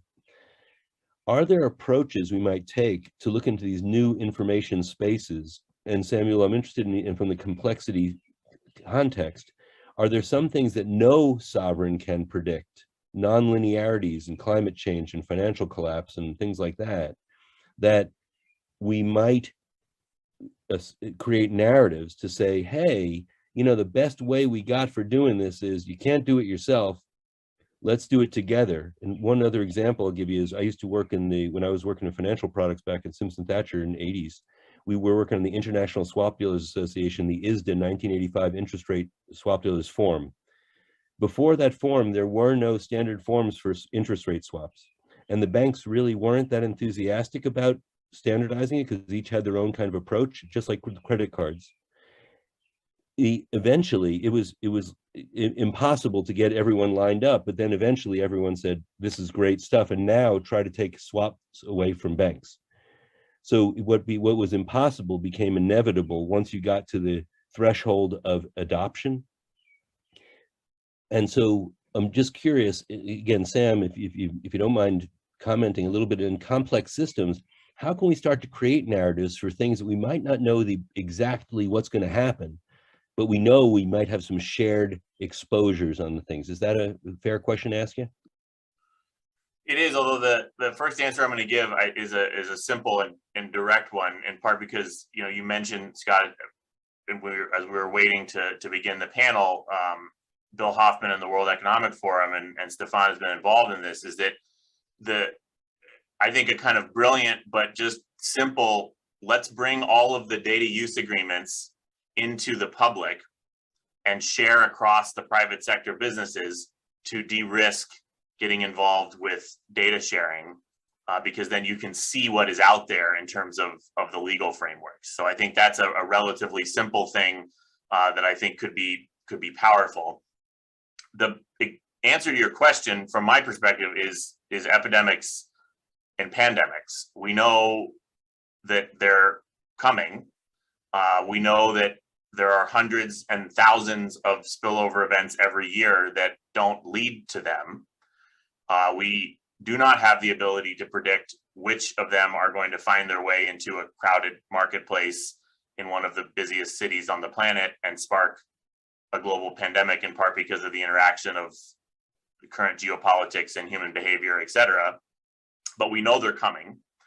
And the interesting piece here is, I think prior to the pandemic, a lot of people believed the word pandemic and assumed that the effects would be global. But pandemics are not global, aside from the fact that they hit many different parts of the globe. They're local, like all infectious diseases are. And that means that there will be different amounts of risk at different points of time and different places, which means that there are mechanisms by which you could have that kind of insurance pooling of risk, because not everybody is at risk at the same time. Yeah, it's interesting that sharing of risk across space and time that we have, right? That you have these, they're called pandemics in hindsight or because of the potential, but that the actual action of them happens in different spots at different times. Maybe we need some gain of function research in the policy context, in addition to the epidemiological context. So that, that notion of systemic risk that you're raising, Sam, that's a really interesting notion, because, we talk about these things iterate themselves. We talk about post-COVID, we talk about different geopolitical wars and other specific challenges. Going back to that notion that Steve Davis conveyed to me about the systemic challenges of 40% of the ramp up for global pandemic response is identical. So it's really embedded in a system of human behaviors. It's not about the diseases, it's not about the data, it's about the humans and getting them together. What else can we observe about the human systems? We talk about narratives as a pathway and sovereigns as being an example of a result of a narrative pathways developed through history. What are some of the other approaches we can take on the systemic risk side? Yeah, Stefan? Again, it's probably not going to be an answer, Scott, but I mean, part of, and again, it goes back to my earlier reflections on responsibilities and also how do we deal with some of those systemic issues. And part of it is that we need actually a new profession, right, in the data space, to really be more systematic and systemic in how we go about unlocking data for public interest purposes in a responsible way, right? And part of that will also require, by the way, a new narrative, because if you think in terms of how do you create professional sovereignty, right, and professional identity, it's quite often about a new narrative, about a new kind of function that requires a methodological way of going about a particular kind of function. And at the moment, we don't have that kind. I mean, we have data protection officers, we have chief data officers, but who is, right, tasked to generate systemic data collaboration, right, that can serve society? And I think we don't have that profession at the moment, right? And as a result, we don't really make progress because it always starts from scratch. We don't see the 40% that is, anyway, that we can replicate, because there is no capturing of that kind of methodology and turn into a profession, right? And I think that's really where we need to spend a lot more time on to actually create that new kind of profession that is both within the public, private, and also from my point of view within the research community, because anyway, it's not like open science is a reality as it should be, right? And I think that's something to think about as well as it relates to making things more systemic, is by actually creating new professions, right? Think about me in the whole, there's a wonderful book about professional sovereignty in the medical profession, right? Meaning everyone was a doctor before until it became a profession, right?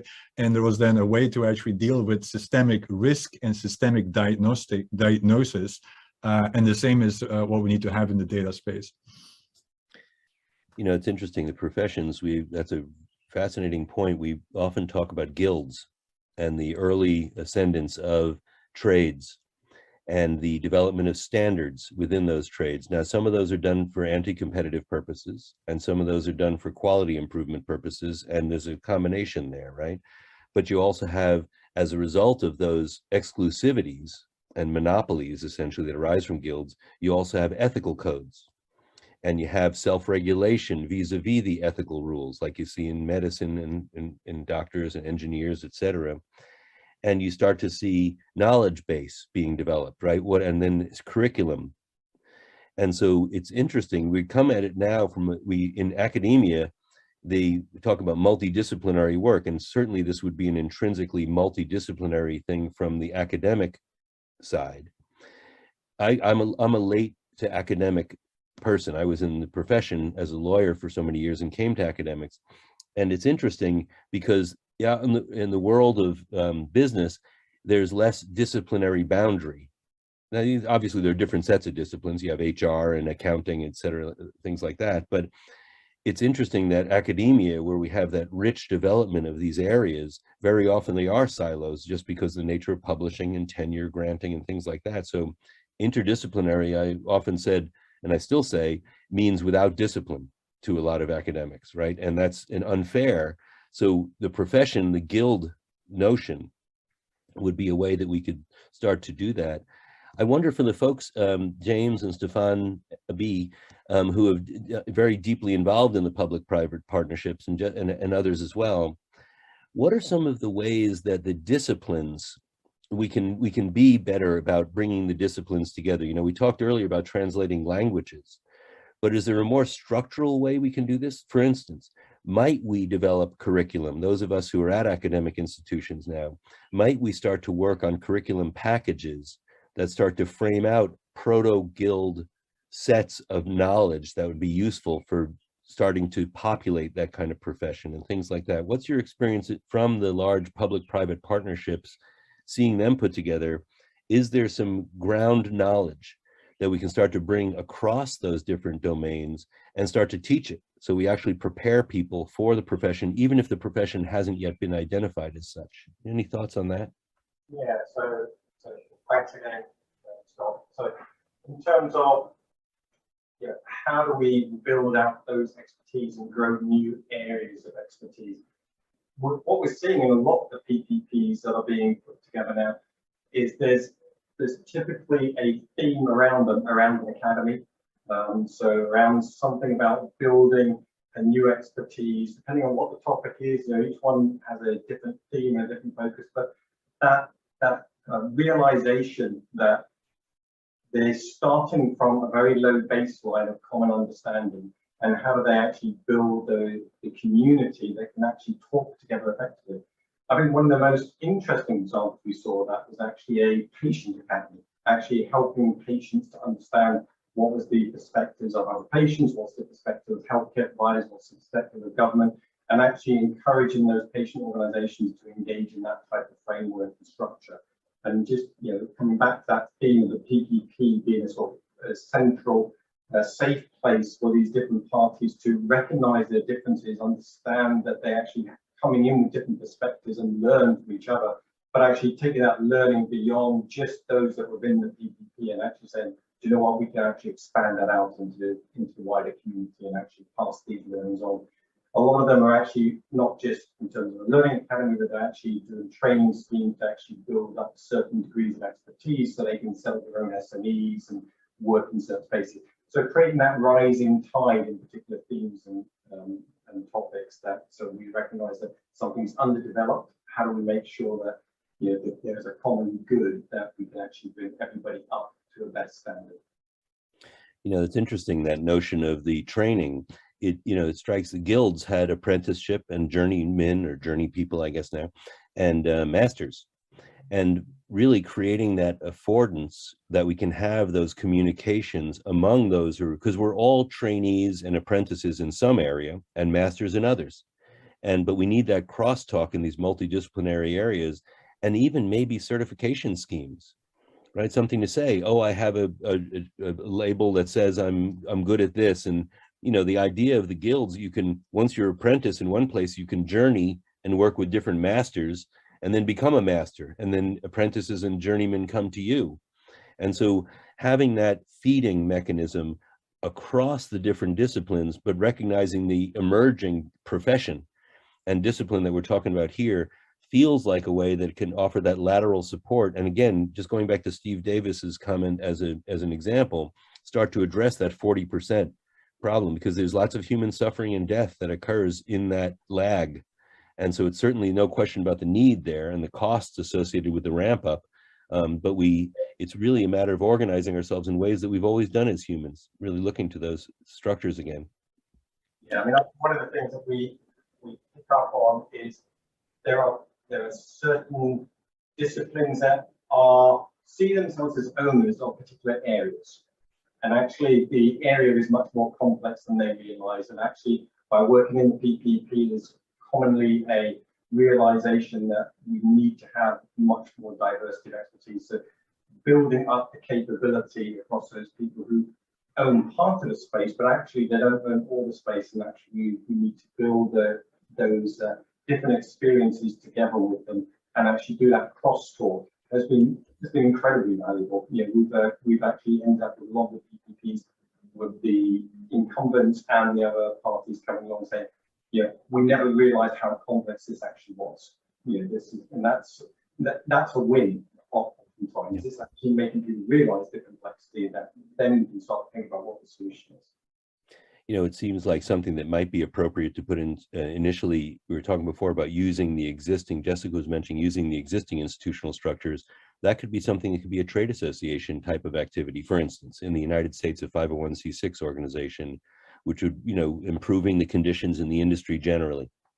Well, part of the, you know, we have this emerging industries that are built on top of all this data flows, starting to convene interested parties from different existing trades into a trade association type structures may be a small first step of information sharing, because usually trade associations do information sharing in some form of insurance, co-insuring, and that seems appropriate here in our risk and information discussion. You know, we have just a couple of minutes left. I think let's move to kind of our closing thoughts and remarks here. I hope this won't be the end of this conversation, but why don't we start off, if you don't mind. Jessica, could you start us off? Are you prepared to give some closing thoughts?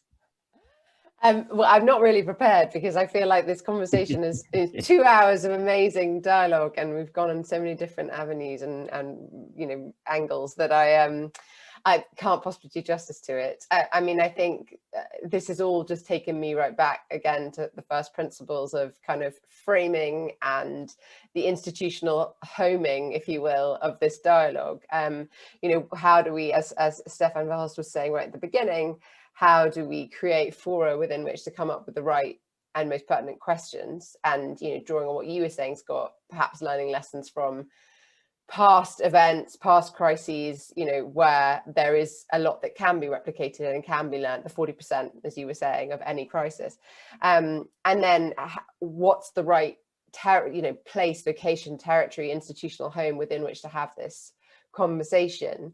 And for me, you know, with my public sector bent, I do think that has to be facilitated by, you know, global institutions of governance, potentially internationally. I think another interesting thought that occurred to me was when you were talking about kind of the importance of regional polycentric approaches. And I think we are seeing, it's certainly been a trend in the last 10 years of a strong emphasis at the moment on regional governance, and a rise of the regional economic commissions. Right now, there's a UN reform process going on, which is strengthening the regional entities of the UN system. You know, and so on and so forth. And I wonder if that is actually a really interesting forum within which to be having these conversations, because the legal standards, the business practices, the behavioral patterns of communities and societies are so different in different regions, although of course there are common threads. Maybe this is something that needs to be somewhat localized at a very large scale. But anyway, yeah, those are just the things that are going through my mind as we talk about this, the framing and the institutional positioning for this dialogue. And I hope we'll have the opportunity to keep going. Thanks. Yes, indeed. James, what are some of your thoughts, closing thoughts? Thank you. So I found the conversation absolutely fascinating. I mean, it comes down to a lot of the structures and incentives, obligation, but I do really sort of hone back into the people element. You know, to me, people behaviors, knowledge, you know, that's where all these things, and we come back to Stefan's point around data stewardship. You know, it's really, that's where the rubber really meets the road. You know, it's actually getting people really lined up with what are you trying to do? Do people understand the issue? Do we actually start moving things in the correct direction?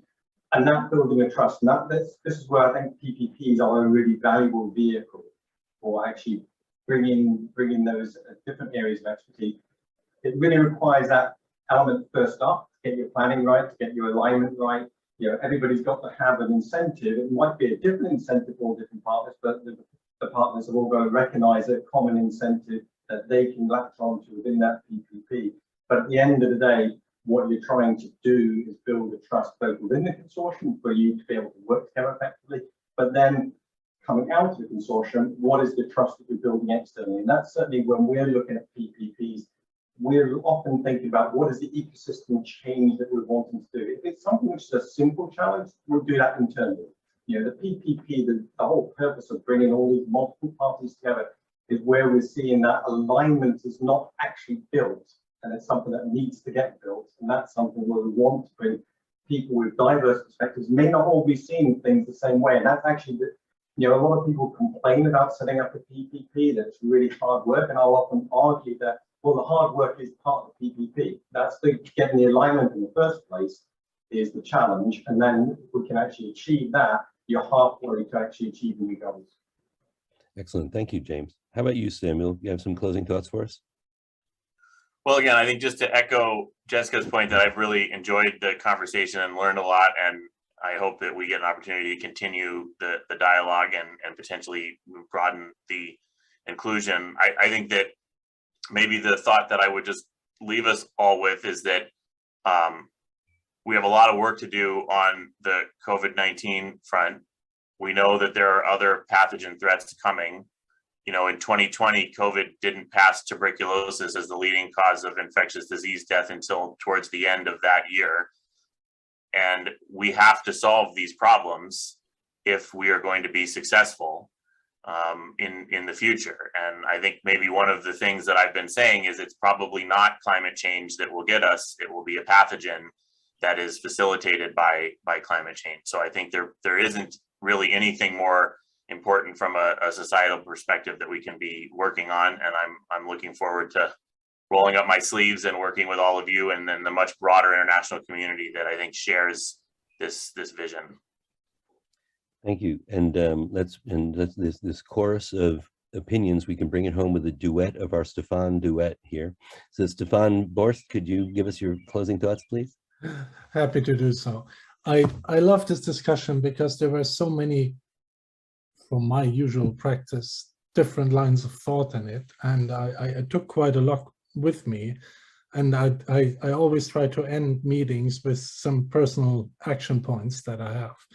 So first of all, I'm definitely going to rephrase the way I talk and think about data, because I think Samuel's point on the different layers of data and the different uses of data is really critical, especially regarding metadata and how the ownership and utilization of this is structured in a regulatory way is really something I think we are not there with an answer yet. And that is a discussion that needs to be happening in Brussels, and definitely something I will try to facilitate here. The second thing is the question, how do we make PPPs better and work better? And there I reiterate what I said in the very first statement. I think we need more, let's say not revolving doors, but we need more exchange between the regulatory side and the private sector. How we facilitate that exchange is a different story. If we need a student exchange program of sorts or something, but we need more understanding. People learn best from the personal situation they are in. And so we need to bring more people into different environments where they have exactly that kind of different impression and understanding for the workings of this sector they're operating in. And the third thing I'm going to take with me is, Scott, your analogy with the hammer, because that is the best analogy I've heard so far for the EU topic of hazard versus risk. It's a huge debate here, and it's a horrible one. Nobody can explain it well, and that really brings it home perfectly. Thank you so much for that. Thank you. You're welcome. And Stefan Verhulst, why don't you bring us home here? That's too much of an expectation here, and I also had a whole set of bullets here on, and I'm sensitive to time. But there's one thing that I do want to still make, which is that it's kind of sometimes ironic to have discussions about data without actually having data about the data itself, right? And I've been arguing is that we need a lot more data about actually data collaboratives. We need a lot more data about what works, what does not work, and quite often the data-driven of the data conversation is actually the least data-driven that we have. And so that would be my last conversation, is that I learned a lot, but also let's build upon it and codify some of the lessons learned, and build also what is actually happening in the space, so that we have a more data-driven and evidence-based discussion moving forward as well. Well, thank you, everyone. This has been a fantastic and very inspirational discussion. I will definitely be reaching out to all of you and as a group by email to see what we can do to keep this conversation going asynchronously. And one of the things I think my takeaway from this is, PPPs can really help everyone in every regard to do well by doing good.